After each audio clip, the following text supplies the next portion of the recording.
శక్తి ఉండాలో, ఆ జ్యోతి వెలుగుతున్నటువంటి దివ్య ప్రకాశంలో ఎంత శక్తి ఉండాలో, మన సంస్కృతి, మన ఆచారము, మన ధర్మం ఎంత గొప్పదో మనం ఒక్కసారి చాడిచి పెట్టేటువంటి ఒక తరుణం త్వరలోనే ఆసన్నమైంది. సనాతన ధర్మమే, సాంప్రదాయ ధర్మమే నిలిచేను. కొన్ని రోజులకు చిల్లర మతాలు అన్ని కూడా చెదలు పట్టిపోయినట్టు పోతాయని చెప్పడం జరిగింది. అదే మన సంస్కృతి, అదే మన సనాతనము.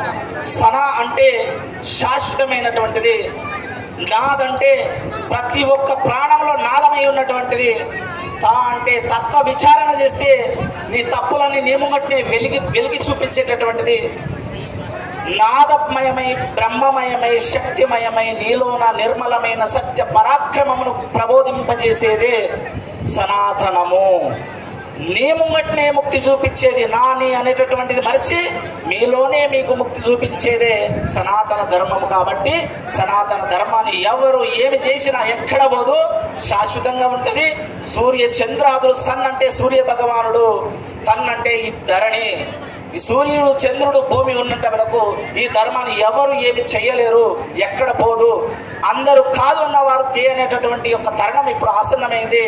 కాబట్టి సదా సర్వదా అశేషమైనటువంటి భక్తి నిగ్రహణ కలిగినటువంటి అంబాత్రేయ క్షేత్రం ద్వారా భారతమాత, గోమాత, భూమాత ఏదైతే నినాదం జరుగుతుందో, విశ్వగోమాతాకి జై, విశ్వగోమాతాకి త్వరలోనే మేము గోమాత దీక్ష కూడా ఇవ్వడం జరిగింది. ఒకరు శివ దీక్ష, అయ్యప్ప దీక్ష, రామ దీక్ష, కృష్ణ దీక్ష అని తారతమ్యాలు వేదం చేసుకుంటున్నారు. మనలోన మనం భేదాభిప్రాయాలు వస్తున్నాయి. కాబట్టి ఆ భేదాలన్నిటిని రూపుమాపడానికై గోమాత దీక్ష పెట్టినాము. ఆ గోమాత దీక్షను ప్రతి ఒక్కరు కూడా, ప్రతి ఒక్క పిల్లలు కూడా, అమ్మలు అందరూ కుల మత వర్ణ వర్గాలకు అతీతంగా ఆ గోమాత దీక్ష స్వీకరించవచ్చు. గోమాతకు ప్రదక్షిణ చేయవచ్చు, గోమాతకు పూజించవచ్చు, గోవును శ్రద్ధగా కాపాడుకోవచ్చు. కానీ మన దురదృష్టావత మన భారతదేశంలోన అది మన ప్రత్యేకత, మన తెలంగాణ, ఆంధ్ర ఉమ్మడి రాష్ట్రాల్లో కూడా ఏదైతే కర్మగాలి రాష్ట్రాలు ప్రభుత్వం పాలిస్తున్నాయో తప్ప పాపాత్మల పాలన వండిపోతుంది, ధర్మాత్మల పాలన దయలేదు. ఆ ధర్మ పాలన రావాలి, గోవు పైన చాలి కలగాలి, మన కోరుకున్నటువంటి కోరిక నెరవేరాలనేటువంటి సంకల్పము ఈ వేదిక ద్వారా పరశ్రీ మహర్షి ద్వారా పావనం కావాలని మరొక్కసారి తెలియజేసుకుంటూ మీకందరికీ కూడా నమస్సుమాంజలు చేస్తున్నాం. ఎందుకంటే మాట్లాడే వారికి మైక్ ఇవ్వకూడదంట, కొనేవాడికి అంగడి దొరకపోవద్దంట. ఏం కొంటారో ఏమో ఉన్నాయన్నీ రాలిపోతే మరి జేబులా.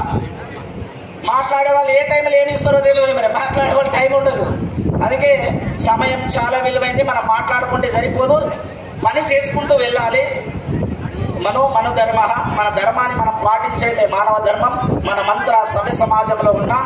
ఈ సమాజాన్ని సక్రమంగా సవ్యంగా ముందుకు తీసుకెళ్ళి ఇక్కడ ఉన్నటువంటి మా లక్ష్మీ నివాస్ గారు మాకు పూర్వ 10 సంవత్సరాల పరిచయస్తులు.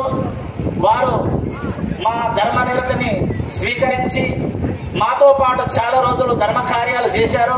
వారు ఇక్కడ చూడగానే ఓహో ఇక్కడ ఒక్కల నివాసమై వచ్చింది లక్ష్మి అనుకున్నాను. ఆ లక్ష్మి మీ అందరిలో కూడా కలగబడుతుంది, లక్షణము మీ లోపల ఉంది. ధన్వంతరి ఫౌండేషన్ అంటేనే ధనధాన్యములకు మూల కారణం కాదు, దైవానికి మూల కారణం అని చెప్పేటటువంటి ఒక ఫౌండేషన్. ఆ ఫౌండేషన్ ద్వారా ఆయు, ఆరోగ్య, ఐశ్వర్య, ధన సంపద, జ్ఞాన సంపద, యోగ సంపద అందరూ కూడా ఋషులు, మునులు, త్యాగులు, ధ్యానులు అందరూ ఏకం చేసినటువంటి ఒక ధన్వంతరి. ఆ ధన్వంతరికి కూడా ధన్యవాదాలు తెలియజేస్తారు.